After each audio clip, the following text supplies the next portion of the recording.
Beshi! Gusto ko nang kunin tong opportunity na to para batiin lahat ng graduates at sa mga parents.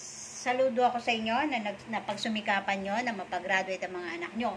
Lalo na yung mga pamangkin ko, mga apo ko na nakapag-graduate ng elementary, magiging high school na yung mga anak nila. So, binata na at dalaga. So, yun. So, sa mga high school naman na magke-K to 12 na next year. So, congratulations. At sa mga K to 12 na magpupunta na magiging, magiging college na, ay, congratulations talaga, no? At sa mga college, kung mga pamangkin at sa ibang mga tao dyan, mga beshi, lahat ng nag-graduate ng college, ay, naku, mas lalo saludo ako sa inyo na napagtyagaan yan ang pagsusunog ng kilay at inyong naitawid ang inyong pag-aaral. At lalo na sa mga magulang, naku, hindi sapat ang saludo lang dyan. Kasi napakahirap pong magpaaral.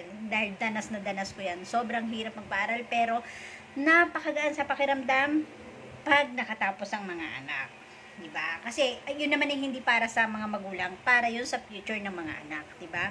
So, ang dami ko nang nag-graduate, hinihintay ko na lang yung invite. Pakain naman!